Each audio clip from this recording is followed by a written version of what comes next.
On Pandora, you'll find so many different kinds of people that it would make your head spin, ranging everywhere from innocent civilians just trying to make a living, all the way to the egotistical maniacs with their own twisted ideas on how to save the world.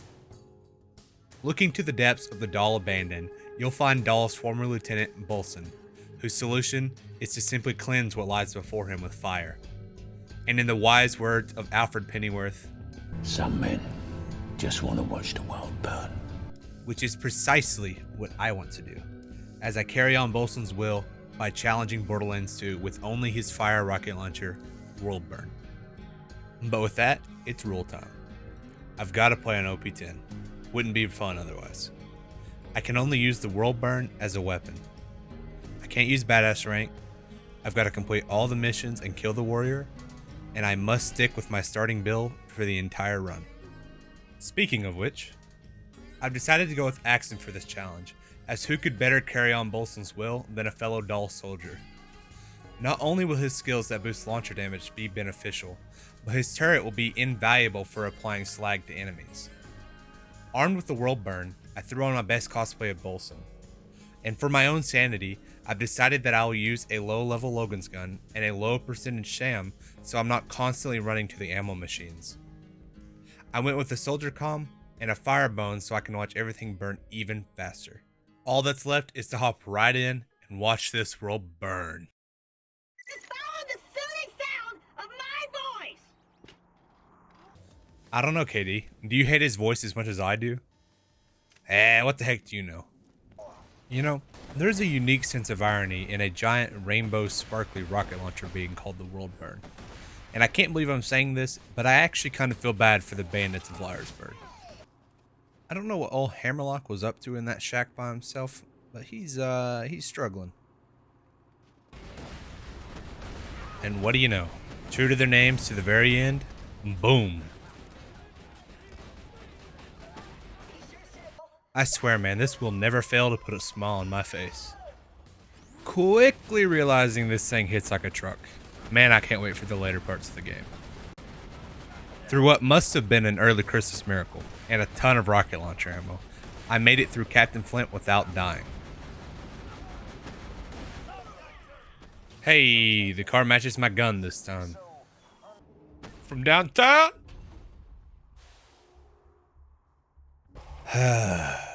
Yeah, car blew up. If Reese wasn't already destined to die, the last thing he would have seen would have been the true power of the sun. Sorry, man, it's the evil playthrough. Time to show the Firehawk that I'm the Fire Lord this time. This is the Firehawk. Come to Frostburn Canyon or people will die.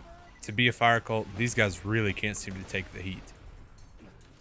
Aw, look at this fat little guy. Sorry, bud. Every fiber of my being says shoot you to death. Once again found the Firehawk, and I couldn't help but look respectfully.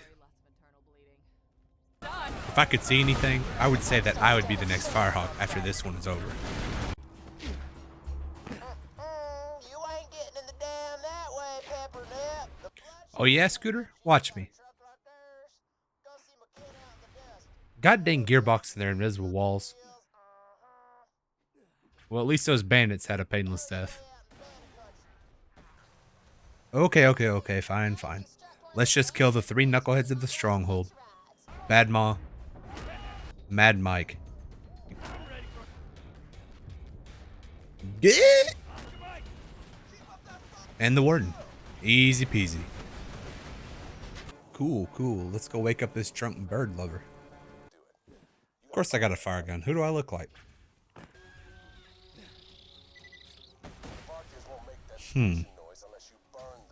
All around the stack is plant. The stalker chased the bandit. The stalker thought 'twas all in fun. Pop goes the bandit. Alright, let's take that a step back. I haven't really had a chance yet to talk about the World Burn, because against a bunch of flesh enemies, it's been an absolute powerhouse. But I've got a bit of a feeling it's going to get rougher from here on out. Also, sorry for that song. I'm sure that was just as bad for you as it was for me. Don't worry about it, guys. I got this covered. And all these freaking rats can absolutely burn in hell. No, please. No, no, no, no, no. Yo, you son of a... No joke, considered ending the entire run right there. But on the bright side, the big thresher did melt.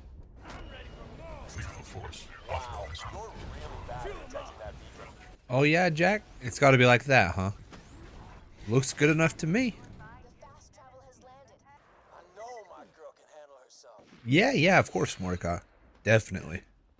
This is probably like a little bit concerning, right? Yeah, sounds about right. God, I can't wait to run around until she lands. Jeez, if this is the fire phase. Oh my. God. Oh yeah, this was intentional, by the way, for the dramatic grayscale effect. You're welcome. If you look really close, you can actually feel Mordecai's pain. At this point, all these poor slabs were just walking straight into the hellfire. Got blue balled by my turrets, but at least he did this funny little walk before he fell over. Shot all the mortar beacons with my main man Brick. Thought it would be kinda neat to kill Face McShooty from all the way over here, but he just shook this off like it was a gentle summer breeze. And with that, it was time to breach opportunity for a pocket watch, which was accomplished with ease. And somehow turned into a stealth mission towards the end of it.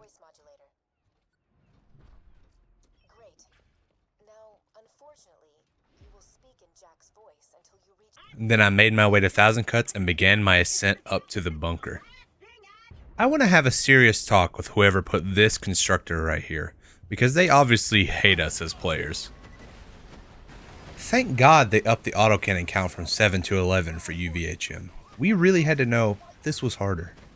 Wasn't quite sure how this fight was going to turn out, really, but it really ended up being not that bad. With a little elbow grease and some clever positioning, the bunker was felled, and I went about my business like it was any other day. It does not matter how many times I played Borderlands 2. This is a primal desire that I will not deny. Maybe Roland is onto something here. I do feel much safer behind this backwards turret. Roland, buddy. I should have been behind your turret, I know, but it took my kill. Why don't you just help me out here? Ha! That's what you get. Well, that's a nasty surprise. Hehe. Sorry about that. So I pushed my way through the slag scar and onto the cauldron I went. Where it turns out, you can't get a second win off the Boombringer. So I made quick work of mortar and went to get the Odomo charges. Much easier than I expected. All that was left was to take the elevator back down like a normal person. What, you thought I was gonna jump off the side? Who on earth would do that? Hey, buddy, it's me, Roland. Let's kill Handsome Jack and then we'll all go out for milkshakes. No, I'm just playing. He's still really dead. Grabbed his... That has got to be one of the hardest lines in all of video games. The guy jumps down there, kills Roland, and drops that? We oughta left the planet years ago. And then I got this world drop Pyromaniac, which I thought was like kind of ironic for our run. And I also realized that I don't technically have to kill Saturn, but I'm going to anyways, because I hate myself. Actually, it ended up being not that bad at all, and was weirdly beautiful in its own way. Didn't make me any less happy when he died though. Good riddance, you big yellow prick. Figured I might actually talk to some of these guys before we left, and I knew Zed was my man. Yeah, I'll never make that mistake again. No, please, don't say it again. Hey, what up? You see this freaking surveyor right here? This thing seriously almost ended the run. I think I shot at this thing for like 5 minutes. Thank God for my turrets. Honestly, Hero's Path was really nothing special. It was the normal killing a bunch of loaders and watching the two stooges perform their act. So once again, it was finally time for the final battle, and I was feeling confident that I was going to show these two the power of the world burn. Jack ended up being a complete pushover because of the world burn. He really should have kept his mouth shut. Okay, well this might take a bit longer. But through a bit of trial and error, I actually came up with a strategy. I'd throw my turret one up high, one down low, and dump as much rocket ammo into him as I could. Then I'd pick the lower turret back up to conserve cooldown and shoot myself in the feet with the Logan's gun until I had more ammo. But unfortunately, I died so close to the end, and I swear I think this should have hit that rack. However, through sheer grit and determination, I jumped right back into the gauntlet. At this point, it was definitely mind over matter, as I was absolutely going to make sure the warrior died. While the world burn had been hyper effective throughout the vast majority of the game, it was definitely only tickling the warrior. This fight took forever, and I'm really not sure how long it took. I probably should have checked, but I'm guessing somewhere in the 20-minute range. But it did give me some time to think. Throughout the challenge, my love for the world burn had grown exponentially, and it made me realize that Lieutenant Bolson was probably onto something here. Because of that, I can highly recommend the world burn from anything from mobbing to even certain bosses. The gun is incredible. However, against certain corrosive opponents and the bigger bosses, you might actually find some better options. And just like that, the warrior was finally defeated. This run was a ton of fun, and I'm certainly open to more recommendations for things I can do in the future. So thanks for watching, and good luck out there.